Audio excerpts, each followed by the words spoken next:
Sudarshan news में आपका स्वागत है। मेरा नाम है शिवम दत्त मेहता और आपका स्वागत है जवाब तो चाहिए में, जिसमें आपके हक की आवाज हम यहां पर उठाते हैं।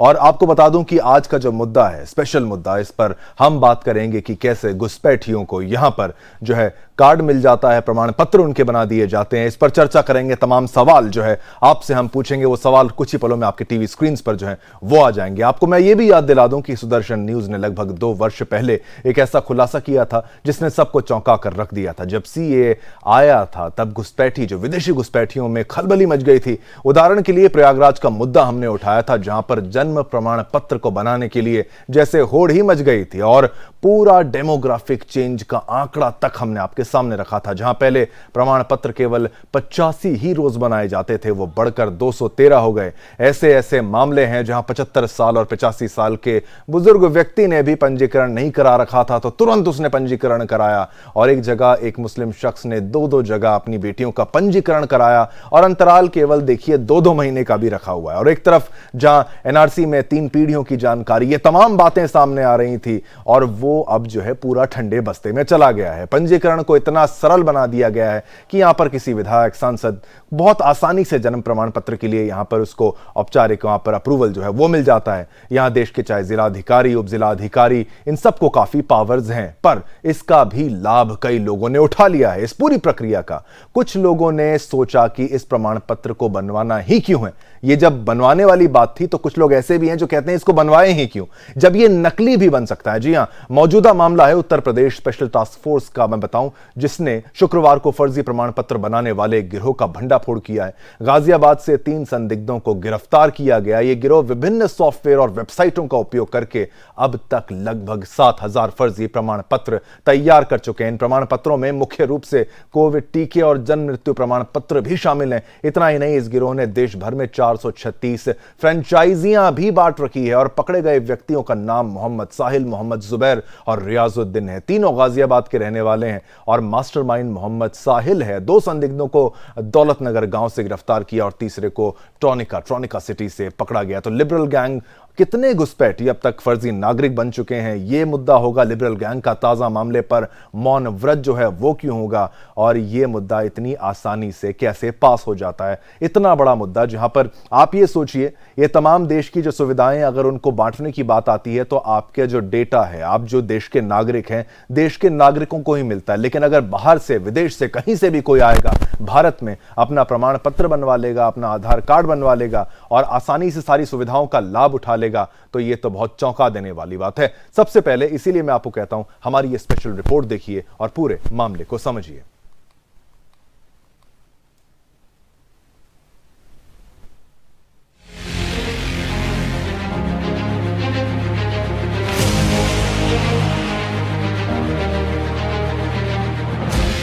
जरा इन 3 चेहरों को ध्यान से देखिए। पहला मोहम्मद जुबैर, दूसरा मोहम्मद साहिल और तीसरा रियाजुद्दीन।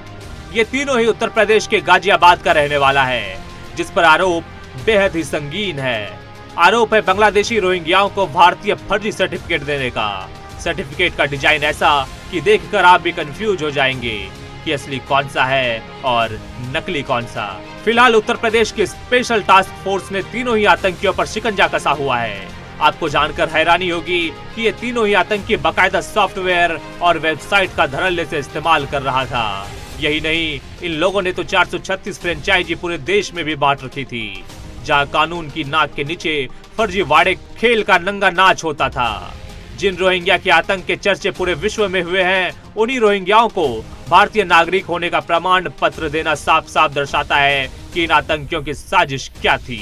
जन्म प्रमाण पत्र, वोटर कार्ड, आधार कार्ड, निवास प्रमाण पत्र जैसे सारे कागजात का 2 कॉपी घुसपैठियों को इन्हीं जिहादियों द्वारा मुहैया कराया जाता था।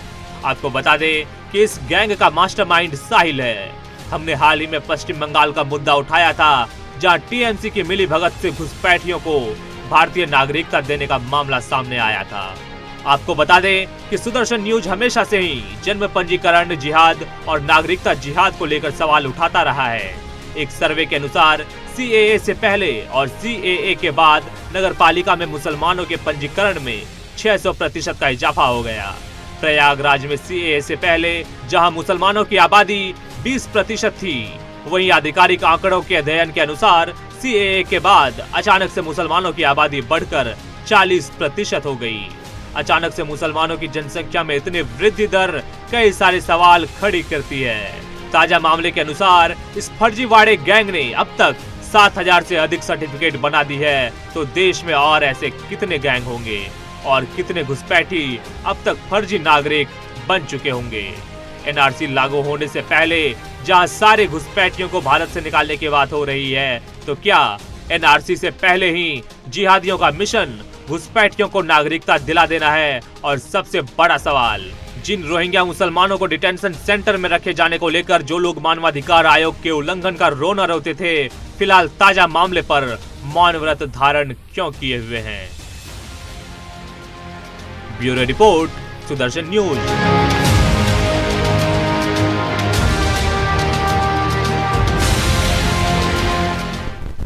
अब ये पूरा मामला इसलिए हुआ कि एनआरसी यानी राष्ट्रीय नागरिक रजिस्टर ना आने के कारण सब कुछ जो परेशानी जो है वो आ गई है। एनआरसी का मतलब सभी भारतीय नागरिकों का एक रजिस्टर, जिसका निर्माण जो है नागरिकता अधिनियम 1995 के 2003 संशोधन द्वारा अनिवार्य किया गया था। इसका उद्देश्य भारत के सभी कानूनी नागरिकों का दस्तावेजीकरण करना है ताकि अवैध अप्रवासी पहचान की जाए और निर्वासित किया जाए। इसे 2013-2014 से असम राज्य के लिए लागू किया गया। भारत सरकार ने 2021 में इसे देश के बाकी हिस्सों में लागू करने की योजना की घोषणा की, लेकिन इसे अभी तक लागू नहीं किया गया। देखिए, बड़ा मुद्दा इसी के चलते ये जो है अब आ चुका है। और ये फर्जी प्रमाण पत्र जहां बनाए जा रहे हैं, और अगर बनाए भी जा रहे हैं जल्दबाजी में, तो इतनी जल्दबाजी इसमें क्यों है? मेरे साथ तमाम गेस्ट्स के एक पूरा पैनल है, जिसका मैं कुछ ही पलों में आपके टीवी स्क्रीन पर आप उनको देख पाएंगे। और ये जो पूरी चर्चा है वो इस विषय पर होगी कि कैसे फर्जी हो, चाहे उसको जानबूझ के जल्दबाजी में बनाया जाए, कैसे इतनी आसानी से प्रमाण पत्र यानी जन्म प्रमाण पत्र, क्योंकि ये एक ऐसा सर्टिफिकेट है जिसका उपयोग करके कोई भी ये साबित कर सकता है कि वो भारत का नागरिक है, और भारत का नागरिकता वो अपनी साबित करके देश की तमाम सुख सुविधाओं का लाभ उठा सकता है, तमाम उन फैसिलिटीज का लाभ उठा सकता है जो कि केवल और केवल भारतीय नागरिकों के लिए है। ये घुसपैठियों के लिए एक अमृत की तरह है, एक वरदान की तरह है, जिसका फायदा उठाने की वो कोशिश कर रहे हैं। मैं स्वागत करना चाहूंगा डॉक्टर एच.एस. रावत, हिंदू धर्मगुरु, वो हमारे साथ यहाँ पर मौजूद होंगे, और साथ साथ फिर रमजान चौधरी जी, मुस्लिम स्कॉलर, हमारे साथ होंगे। फिर रुद्र प्रताप सिंह, बीजेपी प्रवक्ता, वो हमारे साथ होंगे, और वेद भूषण जी, एक्स एसीपी, वो सब, ये तमाम गेस्ट जो है मैं कुछ ही पलों में आपके टीवी स्क्रीन पर वो आ जाएंगे, जिनसे हम ये चर्चा जो है आगे बढ़ाएंगे कि कैसे फर्जी प्रमाण पत्रों का जो पूरा गिरोह है, ये केवल एक मामला जो है गाजियाबाद में आ चुका है, और अब देश में पूरे देश में अगर ऐसा कुछ हो रहा है तो कैसे ये हो रहा है, इसके बारे में चर्चा की शुरुआत। सभी का स्वागत करता हूं मैं अपने गेस्ट का, और सबसे पहले मैं रमजान चौधरी जी आपके पास यहां पर आना चाहता हूं। इतना बड़ा मामला यहां पर देखिए, 7,000 सर्टिफिकेट, गाजियाबाद का पूरा ये मामला है। सर्टिफिकेट फर्जी बनाना, अगर बनाना है छल कपट से बनाना है वो तो एक अलग चीज है, यहां पर नकली ही बनाया जा रहा है। अब खाली वो बात वहां पर नहीं रुकती, उसके जरिए कई ऐसे सर्टिफिकेट्स, कई ऐसे आइडेंटिटी कार्ड्स बनाए जा सकते हैं, स्कूल में एडमिशन लिया जा सकता है, वोटर आईडी बना सकते हैं, आधार कार्ड बना सकते हैं। इतना बड़ा यहां फर्जीवाड़ा हो रहा है, क्या कहना चाहेंगे? देश को क्या बेच देंगे क्या कुछ लोग? मेहता जी, जो आपने ये बताया है कि इतनी बड़ी गैंग और इतने फर्जी सर्टिफिकेट जो बनाए गए हैं, ये बहुत ही गैर कानूनी और असंवैधानिक कार्य है। इनके खिलाफ सख्त कार्रवाई होनी चाहिए। और मुझे तो दुख इस बात का है कि जहां पर ये बनाए गए हैं वहां पर सबसे बड़ी मजबूत सरकार है हमारी उत्तर प्रदेश की, और इन सारे फर्जीवाड़ों से बचने के लिए ही हमने ये दो सरकारें उत्तर प्रदेश की और भारत की सरकार चुनी है। 10 साल होने जा रहे हैं। अगर आज भी घुसपैठिए या बाहर से आकर कोई इस तरह का फर्जी से नागरिक बनते हैं भारत के, और उस तरह की मतलब किसी गैंग के जरिए या किसी गिरोह के जरिए से फर्जी सर्टिफिकेट बनाकर उनको भारत का वासी बनाने की एक प्रक्रिया जारी है, तो मुझे दुख है कि इतनी मजबूत सरकार उन पर कार्रवाई क्यों नहीं कर रही है। मैं भारत की सरकार से और उत्तर प्रदेश की सरकार से ये कहना चाहूंगा कि किसी भी तरह से जो कानूनी कार्रवाई उनके खिलाफ बनती है वो होनी चाहिए, और आगे से कोई इस तरह जुर्रत ना कर पाए कि कोई भी फर्जी सर्टिफिकेट बनाकर भारतीय नागरिक बन सके। बिल्कुल रमजान जी, आप कह रहे हैं कि ऐसा, ये आपको अचंभा हो रहा है कि भाई जिस देश में, अगर कह रहे हैं कि भाई यहाँ पर भी एक ऐसी सरकार है जो प्रबल है, मजबूत सरकार है, देश में भी ऐसी सरकार है, लेकिन रमजान जी अगर बात की जाए, एनआरसी जब आता है, सीए की बात आती है, तो पूरे देश में विरोध प्रदर्शन होने लगता है, उसी का तो फायदा उठाते हैं ये। वो जो लूप होल है, वो लूप होल यहाँ पर अगर है, अगर ऐसा कोई कानून आ रहा था उसका स्वागत, क्योंकि ये मुसलमानों से जुड़ा हुआ मामला है, तो मुसलमानों की तरफ से ऐसी कोई पहल क्यों नहीं की जा रही है? ऐसा कोई अगर कि भाई मामला खाली मुसलमानों तक सीमित हो रहा है, तो इस फर्जीवाड़े को रोकने में मुसलमानों को पहल करनी चाहिए कि देखिए, एनआरसी किसी भी मुल्क का एक संवैधानिक अधिकार है। हमारी गिनती होनी चाहिए कि कौन भारत का नागरिक है, कौन नहीं है। तो नेशनल रजिस्टर आजादी के बाद से हमारी एक प्रक्रिया का हिस्सा है। अगर उसमें कोई सुधार की कवायद भारत सरकार करती है तो मैं समझता हूं कि उसे मंजूर करना चाहिए और उसमें किसी को कोई मुखालफत नहीं होनी चाहिए।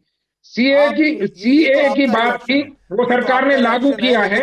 ये तो आपका रिएक्शन है, लेकिन देश भर में ऐसा कोई माहौल जो है वो नजर नहीं आता। लेकिन ये बिल्कुल सवाल जो बनता है, ये मौजूदा सरकार से बनता है। तो ये हम जो सवाल पूछेंगे रुद्र प्रताप सिंह जी आपसे, ये जो सवाल है पूरा, ये भाजपा प्रवक्ता भी हमारे साथ इस वक्त हैं, कि आप क्या कहना चाहेंगे? ये अगर आपके पूरे इसमें राज्य में हो रहा है, अगर देश में हो रहा है, तो कानून बनाने की जब बात आ रही थी और इतना बड़ा फर्जीवाड़ा हो रहा है, ये तो खाली एक एग्जाम्पल के तौर पर, एक उदाहरण के तौर पर 7,000 इन्होंने बना दिए, पूरे देश में 436 फ्रेंचाइजी खोल रखी हैं। यहां तो पश्चिम बंगाल में क्या हाल होगा, बिहार में क्या हाल होगा, ऐसी कई जगहों पर क्या हाल होगा जहां पर तुष्टीकरण की राजनीति की बात सामने आती है। रुद्र प्रताप जी। शिवम जी, मेरी आवाज आ रही है आपको? बिल्कुल आ रही है जी, नमस्कार। थोड़ा सा एक करेक्शन, मैं भाजपा प्रवक्ता नहीं हूं, मैं राजनीतिक विश्लेषक हूं। ठीक है।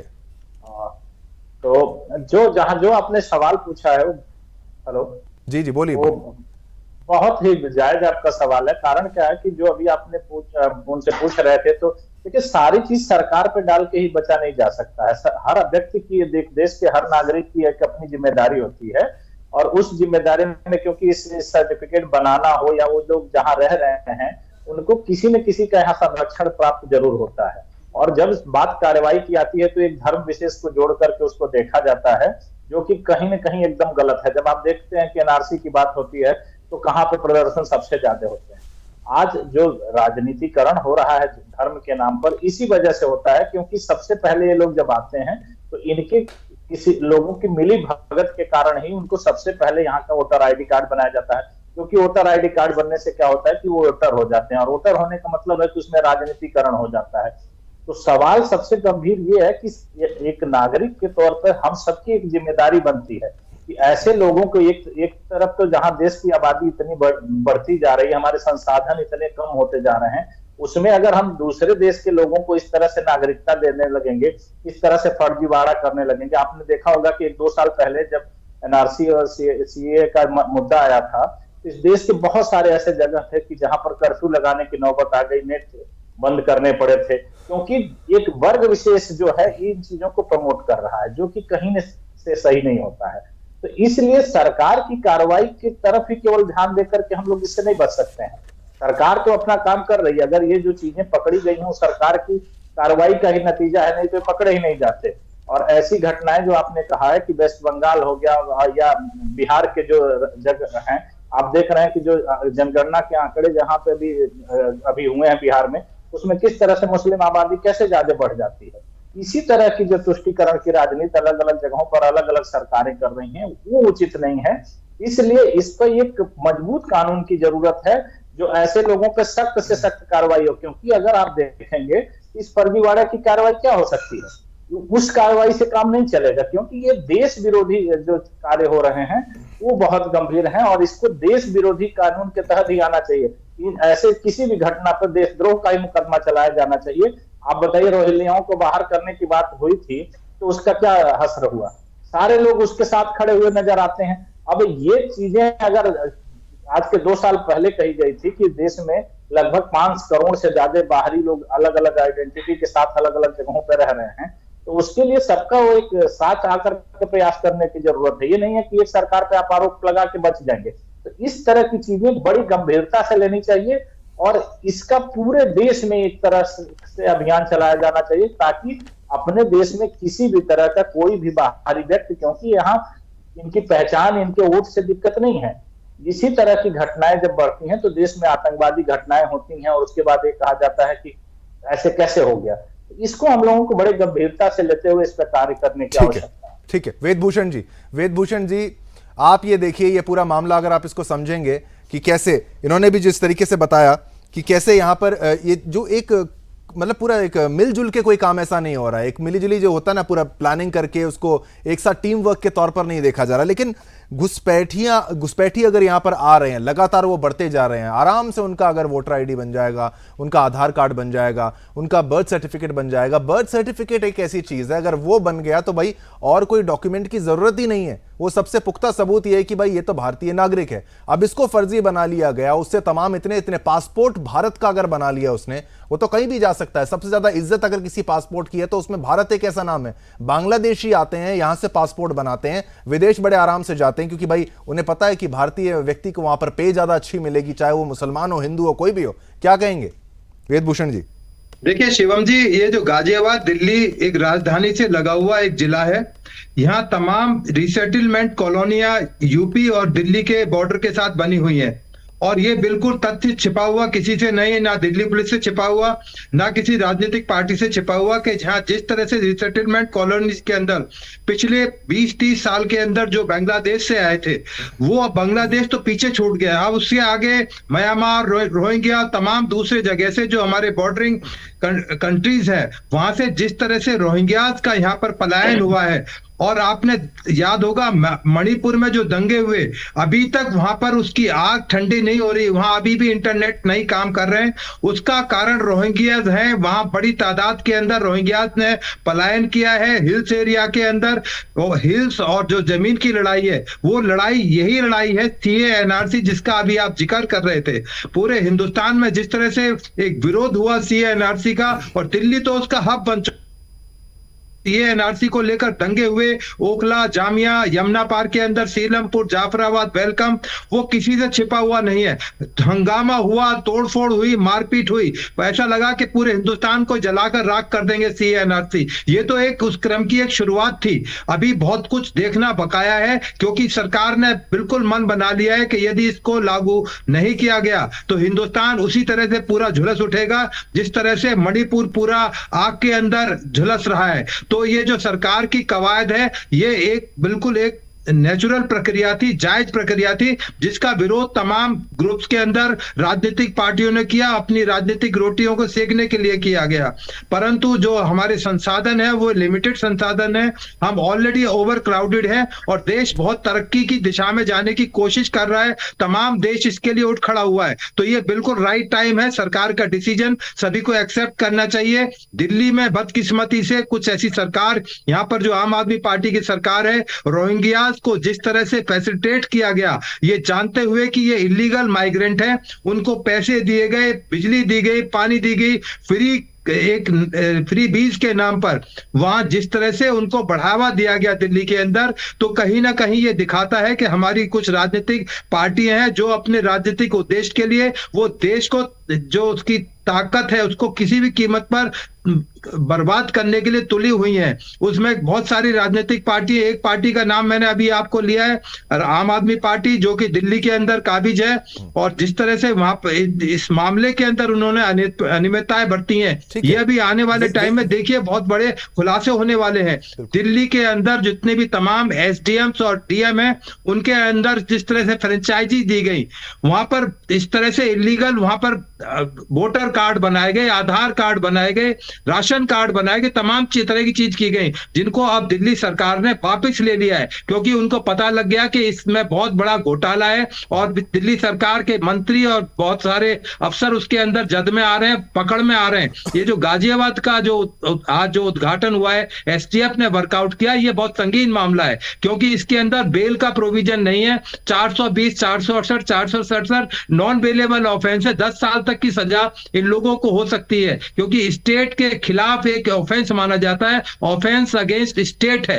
तो ये स्टेट के खिलाफ एक तरह से एक बहुत बड़ा एक क्राइम इन लोगों ने किया है। अब वो मुस्लिम है, ये बड़ी एक ताज्जुब की बात है कि हिंदुस्तान के यदि मुस्लिम यदि होते तो शायद वो जिस तरह से रमजान चौधरी ने बड़े अच्छे ढंग से तमाम अपनी बातों को रखा है। यदि ये हिंदुस्तान के मुस्लिम होते तो इन चीजों में इन्वॉल्व ना होते तो शायद इनकी भी जांच की जाएगी तो पता लगेगा कि ये भी कहीं बांग्लादेश या म्यांमार कहीं रोहिंग्या तो नहीं है। ये तमाम चीजें अभी इन्वेस्टिगेशन का सब्जेक्ट है, क्योंकि 7,000 ये जो डा वहां से रिकवर हुआ है उनकी अरेस्ट का और बाद में तमाम चीजों को निकाला गया है, वो बिल्कुल आई ओपनिंग है। ये तो अभी एक बहुत छोटी सी जगह एसटीएफ ने कार्रवाई की है। यदि दिल्ली के अंदर ये कार्रवाई की जाएगी तो लाखों में निकलेंगे और तमाम स्टेट हैं, मणिपुर से लेकर तमाम आसाम, बिल्कुल बिल्कुल वेस्ट बंगाल, बिल्कुल बिहार। वेदभूषण जी, बिल्कुल आपकी बात मैं यहाँ पर समझ रहा हूँ। और आपने जो बात की कि अगर इनका बैकग्राउंड खंगाला जाए तो ये भी हो सकता है, लेकिन हालांकि अभी ये जो डेटा आ रहा है कि ये लोग यहीं के निवासी हैं, यहीं पर रह रहे हैं। लेकिन एक वाकया जो 31 अक्टूबर 2023 का था जिसमें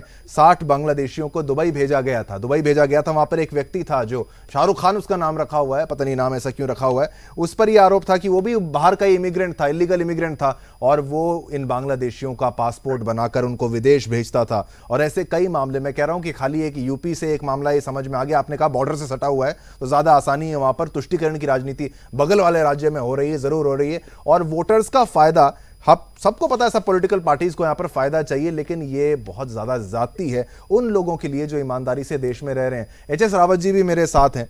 एच.एस. रावत जी, एक हिंदू धर्मगुरु होने के नाते भी आप इस बात को समझते हैं। इस तरीके से अगर धीरे धीरे एकमात्र ऐसा देश है जहां पर हिंदू आराम से चैन से रहने की बात करते हैं, तमाम एक अखंड भारत की बात होती थी, बड़े भारत की बात होती थी, अब वो चीजें नहीं रही। नेपाल में भी क्या हो रहा है आप जानते हैं। और यहां पर अगर धीरे धीरे इस तरीके से आबादी का डेमोग्राफी को ही चेंज करने की प्रक्रिया है, अब ये तो कुछ 1000 रुपए 500 रुपए लेके बदमाशी कर रहे हैं, लेकिन इसके पीछे क्या मास्टरमाइंड जो पूरा वो चल रहा है। भाई एनआरसी लाने की बात थी, उसको बीच में से हटा दिया सरकार। ये वो कहती सब कुछ है कि भाई हम ये कर रहे हैं, लेकिन अंततः होता वो कुछ नहीं है।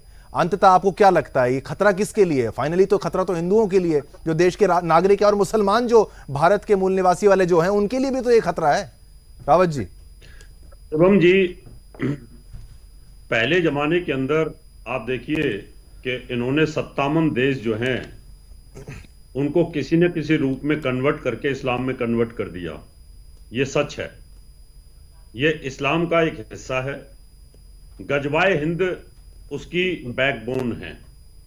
गजवाए हिंद का जो मुस्लिम भाई है उसके दिमाग में डाल दिया गया है कि आज नहीं तो कल, कल नहीं तो 2050, 2100, 2200 जो भी शताब्दी बनेंगी आगे चल के, क्योंकि इनके सिर्फ दिमाग में एक ही चीज है कि जनसंख्या बढ़ाओ, किसी तरीके से बढ़ाओ और हिंदुस्तान को पूरे को कन्वर्ट करके इस्लामिक कंट्री बनाओ। ये बहुत पहले का हिस्सा है, आज का नहीं है। कि जब आताताई लोग आए, मुगल आक्रांत आए, उन लोगों ने भी यही किया, जबरदस्ती तलवार के बल पे किया। पूरा हमारा जो पहले पंजाब था, पूरा पाकिस्तान जो था, उस सबको जबरदस्ती किया। बाद में हिंदुस्तान के अंदर भी जबरदस्त किया। अब वो जबरदस्ती तो कर नहीं सकते, क्योंकि कानून इंटरनेशनल ऐसे बन गए कि अगर आपने जबरदस्ती की तो कहीं ना कहीं सारे देश मिलकर के हमला करेंगे। लेकिन अब धीरे धीरे जो स्लीपर सेल्स हैं एक दूसरे के साथ, चाहे पहले सिम्मी थी, चाहे दूसरे पीएफआई थी, ये सब मिलकर के कहीं ना कहीं गजवाए हिंद के हिस्से के अंदर जनसंख्या को बढ़ा रहे हैं। जैसे जनसंख्या बढ़ेगी, फर्जीवाड़े के तरीके से या बच्चे ज्यादा पैदा करके या किसी भी तरीके से दूसरे लोगों को अंदर ला करके, तो फिर कहीं ना कहीं, जैसे कि पहले एक डिबेट के अंदर एक मियां साहब ने कहा था कि हम तो चाहते हैं कि बांग्लादेश एक हो जाए, पाकिस्तान एक हो जाए, सब एक हो जाएं। ठीक है, सब एमएलए एमपी सब जगह होंगे तो हम इस देश को आसानी से इस्लामिक राष्ट्र बना सकते हैं। तो ये जो है ना, हमारे सरकारों को इस बात पर ध्यान देना पड़ेगा। घुसपैठ तो चलो हर जगह होती है, लेकिन कुछ देश जहां थोड़े डेवलप ज्यादा होते हैं, अच्छे होते हैं, वहां ज्यादा हो जाती है। चाइना में क्यों नहीं होती घुसपैठ? होती है, लेकिन कितने सख्त कानून है। ये सख्त कानून की जरूरत है। जितने भी ये रोहिंग्या आ रहे हैं, दूसरे आ रहे हैं, इधर से आ रहे हैं, घुसपैठ करने की कोशिश, उनका जाल फैलाया जा रहा है पूरे देश के अंदर। ऐसा नहीं कि एक ही जगह पर है, जम्मू कश्मीर में भेज दिए हैं, हर जगह में भेजे जा। बिल्कुल बिल्कुल रावत जी, आपने कहा कि एक एंट्री पॉइंट तो रमजान जी, आप ठीक है, आपकी बात मैंने समझी। रमजान जी, आप ये बात बताइए, जब एंट्री पॉइंट का ही वहाँ पे आसाम से, बंगाल से, इन सभी क्षेत्रों से चाहे जैसे भी वो छुप के आ जाएं, फिर आके वो यहाँ पर, यहाँ से शुरुआत करके कहीं बॉम्बे चले जाएंगे, कभी दिल्ली चले जाएंगे, कभी जम्मू कश्मीर चले जाएंगे, इस तरीके से तो ये बाहर के लोग जो हैं अंदर आते ही जाएंगे, इस पर रोक कुछ नहीं है। बहुत आसानी से यहाँ पर जो आइडेंटिफिकेशन कार्ड बन जाता है। तो क्या आप समझते हैं इलाज क्या है? अगर एनआरसी आए तो क्या फायदा नहीं हो जाएगा? और सजा क्या होनी चाहिए ऐसे व्यक्तियों के लिए कि भाई हमारे जैसा कोई व्यक्ति अगर बॉर्डर पार करके चला जाए और बोले कि भाई हमारा आधार कार्ड बना दो, तो बोलेंगे देखो ये रही जेल और ये रही पुलिस, जाओ 10 साल अंदर बैठो, फिर हम तुम्हारा बनाएंगे कार्ड और डिपोर्ट तुम्हें और करेंगे। आप क्या कहेंगे इस पर? क्या करना चाहिए जो भाग के यहां पर आ रहे हैं, चोरी छुपे रह रहे हैं, घर बसा रहे हैं? दो बातें आपने सवाल पूछा है, मैं उसका स्वागत करता हूं कि हमारा मुल्क जो है इतना शानदार है, यहाँ पर फैसिलिटीज हैं, तमाम तरह के जीने के जो सहारे हैं। पूरे दुनिया में अगर देखा जाए तो हमारे मुल्क में बहुत आसान जिंदगी है, प्यार है, मोहब्बत है, एक दूसरे के साथ भाईचारा है। तो यहाँ की जिंदगी बहुत मुश्किल की नहीं है। दूसरे जो आसपास के मुल्क हैं उनमें ये सब चीजें नहीं है, तो लोग भारत की तरफ रुख करते हैं। लेकिन हमारी सरकार का ये फर्ज बनता है, बल्कि फर्ज ऐन बनता है कि बाहर से घुसपैठियों को रोकना, उनके लिए सख्त कानून बनाना, और अगर यहां से वो पकड़े जाएं या एनआरसी जैसा कानून ये रजिस्टर सख्त बनाकर पहचान की जाए, तो मैं समझता हूं कि हमारे मुल्क की कवायद है, शुरू हुई थी, उसमें जो भारतीय मुसलमान हैं उनको कोई एतराज नहीं है, बिल्कुल नहीं होना चाहिए। और अगर वो करता है तो मैं समझता हूं कि वो ठीक नहीं है। एक बात। दूसरी एक बात एच.एस. रावत जी ने कही कि जो है हिंदू मुसलमान करके कि भाई वो ऐसे थे, आताताई थे, ये थे, वो थे। इसका एक पक्ष मैं सहमत हो सकता हूं, लेकिन दूसरा पक्ष रावत जी ये भी है कि हमारे पूर्वज मुसलमान हुए, वो क्यों हुए? क्योंकि हिंदू धर्म में जितनी बेमेल चीजें हुई होंगी कभी, आज भी अगर हिंदू धर्म सही तरीके से जो ग्रंथों में लिखा हुआ है, अगर उस तरीके से हिंदू धर्म को परफॉर्म किया जाए तो कोई भी धर्म अपनाने के लिए दूसरा मजबूर नहीं होगा। आज भी हमारे यहाँ बहुत सारे दलित हैं जिनको मंदिरों में एंट्री नहीं मिलती, मजबूर होकर वो किसी ना किसी तरह से सोचते हैं कि हम इधर उधर चले जाएं। अगर हिंदू धर्म जो ग्रंथों में लिखा हुआ है, वेदों में लिखा हुआ है, व्यासों में लिखा हुआ है, उसकी प्रैक्टिस अगर शुरू हो जाए, भेदभाव ना हो, प्यार हो, और जो सर्वे भवंती जैसा हमारा जो मुहावरा है वो सब बिल्कुल रावत जी आप पे आएंगे, बिल्कुल आप पे आएंगे। रावत जी सुन ले बस। मैं अगर वो हो जाए तो शायद मैं समझता हूँ कि दूसरे लोग भी हिंदू धर्म में लौटने की कवायद शुरू करेंगे। लेकिन आपके हमारे हिंदू धर्म ने ही इतनी बेमेल चीजें, रमजान जी बिल्कुल आपकी बात का हम भी स्वागत करते हैं। आपने एक बहुत महत्वपूर्ण बात यहां पर उठाई। आप एनआरसी को भी आप सर्वोपरि रखते हुए कह रहे हैं कि भाई भारतीय मुसलमान कभी ये नहीं चाहेगा कि वो ना लागू हो, कोई उसके खिलाफत भारतीय मुसलमान सच्चा मुसलमान होगा नहीं करेगा। एच.एस. रावत जी, एक मुद्दा इन्होंने ये उठाया और ये दिल की बात कही है, इन्होंने कोई ऐसी प्रतिक्रिया नहीं कही कि भाई डिबेट में लाइन, इन्होंने ये बोला है कि भाई अगर कन्वर्जन हुआ था तो उसके पीछे एक कारण था, और वो चाहे आप उसके पीछे कितनी भी, आज ही से तो राजनीति नहीं हो रही ना, तमाम जितने भी राज्य साम्राज्य आए, आपने आताताइयों का जिक्र किया और आपने अंग्रेजों की भी अगर हम बात करें, ऐसे तमाम युग, इतने पूरे जब इतने कालखंड जो बीते हैं उसमें इनका अगर महत्व, इनकी बात का महत्व अगर हम समझे तो ये कह रहे हैं कि भाई भेदभाव अगर जात पात का हुआ, ये सब का हुआ, ये तमाम वो परेशानियां थी जिन्होंने मजबूर कर दिया, कुछ लोग मुसलमान में कन्वर्ट हो गए। और अगर ये कह रहे हैं कि अगर ये चीज हट गई तो बहुत से ऐसे जो लोग हैं वापस धर्म में वापसी कर लेंगे। रावत जी को इस स्वागत के तौर पर इनकी बात को रखते हुए कुछ एक उदाहरण, इसका कोई सॉल्यूशन ही बता दिया जाए। मैं बता रहा हूं शिवम जी, रमजान चौधरी साहब चौधरी हैं, और चौधरी तो कोई आसानी से धर्म परिवर्तन करने वाले होते नहीं है, और सबसे ज्यादा धर्म परिवर्तन तो ब्राह्मणों का, चौधरियों का, राजपूतों का जबरदस्ती किया गया था। इनके साथ तो कोई छुआछूत थी नहीं उस समय पर, क्योंकि आप बड़े बुद्धिजीवी आदमी, आपकी बातों से लगता है कि आप बड़े ज्ञानी आदमी हैं।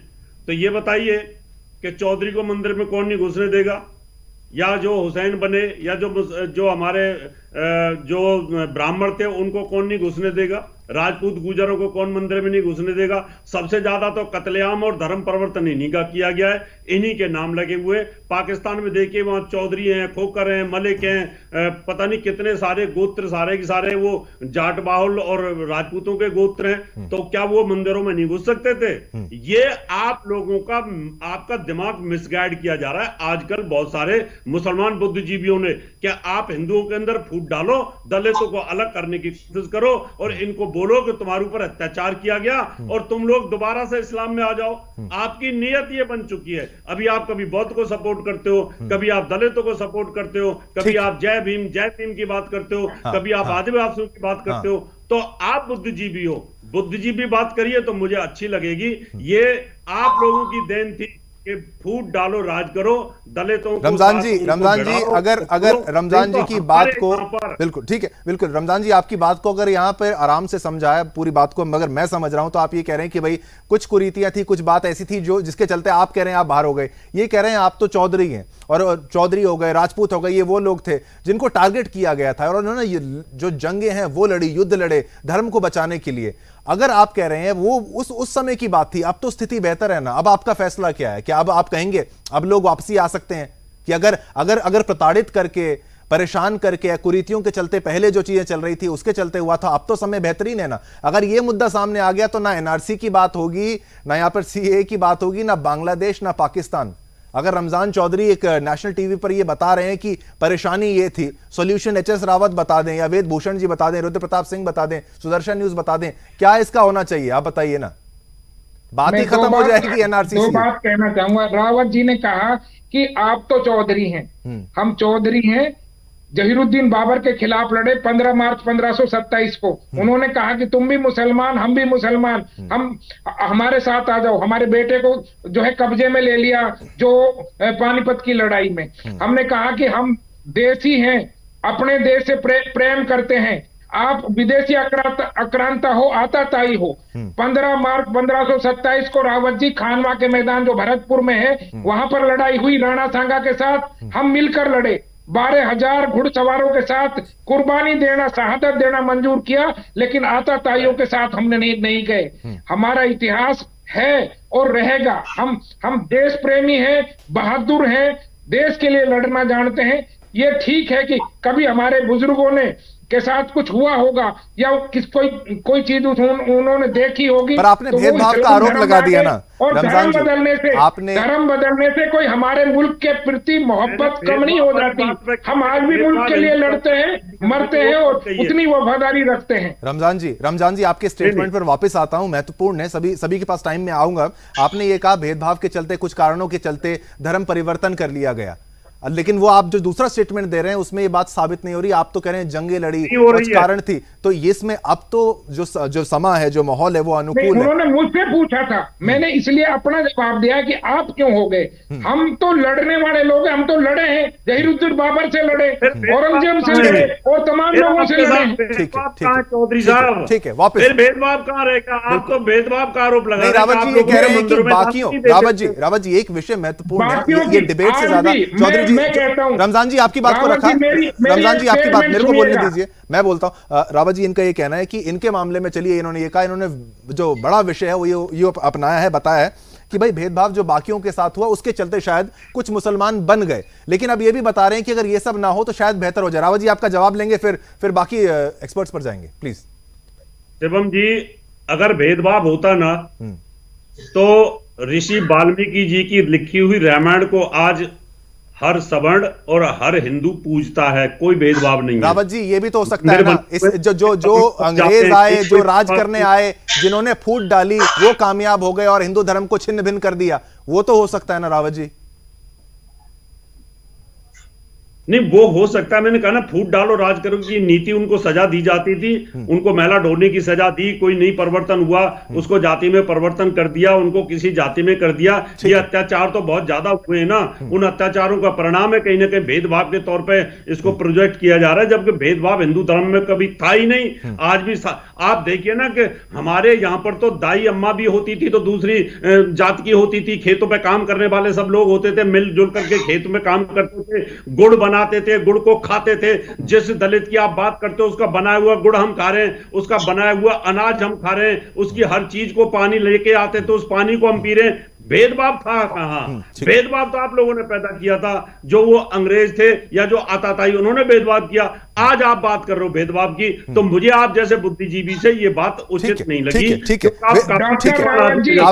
डॉक्टर बलजीत अंबेडकर, मैं एक उदाहरण दूंगा। Doctor Baljeet Ambedkar PhD holder, मेरे साथ काम करता था। उनकी एक उंगली कटी हुई थी। मैंने उनसे प्यार से पूछा कि डॉक्टर साहब ये उंगली कैसे कटी है? कि मैंने स्वर्ण के बर्तन में, पानी के बर्तन में उंगली लगा दी और उसकी वजह से मेरी उंगली काट दी गई। ये मेरा जीता जागता उदाहरण है। तब आपने उन उदाहरणों का जिक्र किया, उन्होंने कहा हर परिप्रेक्ष्य में, हर जगह ये लागू नहीं होता। ठीक है, ये विषय वेदभूषण जी यहाँ पर ये जो आपने बात करी, रमजान चौधरी जी ये कह रहे हैं कि भाई विषय इतना छोटा है पर विषय बड़ा भी बहुत है।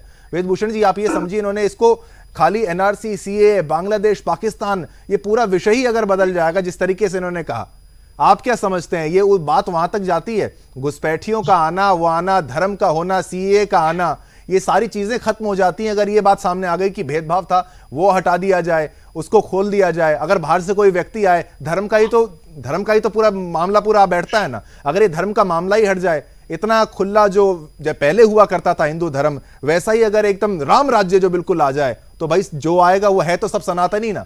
पाकिस्तानी तो आप बोल रहे हैं हम मुसलमान हैं, बांग्लादेशी तो आप बोल रहे हैं मुसलमान है, तो सनातनी ना। वेदभूषण जी देखिए, रमजान चौधरी ने अपनी जो बात रखी है वाकई में अपने दिल से रखी है और काफी हद तक उनकी बात सही है। हिंदू धर्म में कुछ कुरीतियां थी जिनको हमें वक्त के रहते ठीक किया, करेक्ट किया।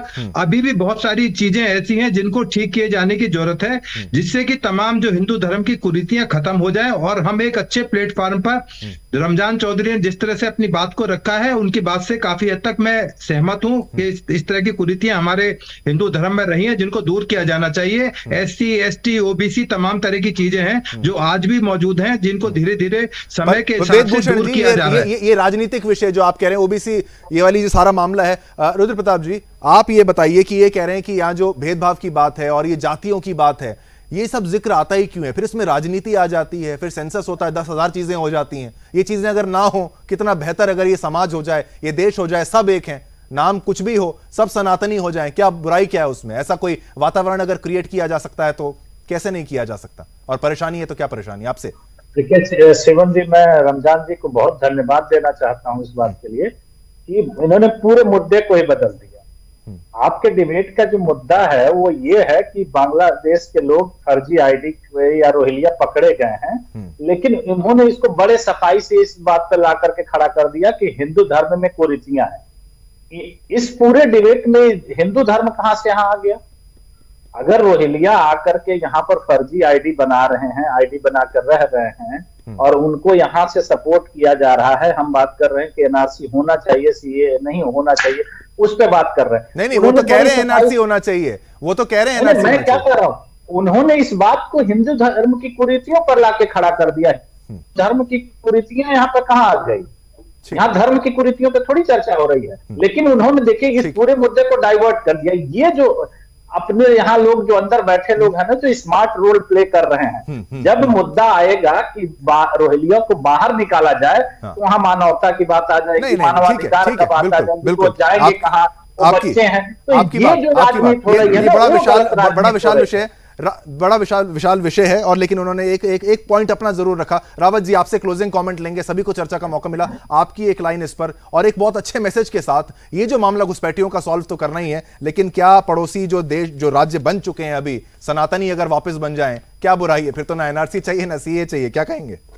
वापस अगर आ भी जाए, आपने कहा षड्यंत्र ही तो था। बिल्कुल बन सकते हैं अगर उनकी दिल की इच्छा है और उनको लगता है कि इतने समय बाद वो अपने को चेंज कर सकते हैं, तो कोई दिक्कत नहीं। डीएनए तो सबका एक ही है, हमारा और चौधरी साहब के डीएनए में कोई फर्क नहीं है, हमारे और इनके पूर्वज एक ही थे। और मेवात के अंदर तो पहले कई बार पंचायतें हो चुकी हैं वापसी की, ये सबको घर वापसी आ जानी चाहिए और पूरी मेवात तैयार थी, लेकिन कुछ कारणों की वजह से कुछ बीच में विरोध हो गया, नहीं तो बहुत पहले हो गए होते। हमारे सभी ने पंचायत की थी, तो मैं तो चाहता हूँ सब एक हो जाए और अच्छी बात है। हिंदुस्तान के अंदर जितना भी हमारा मुसलमान भाई है वो सब हमारा ही है।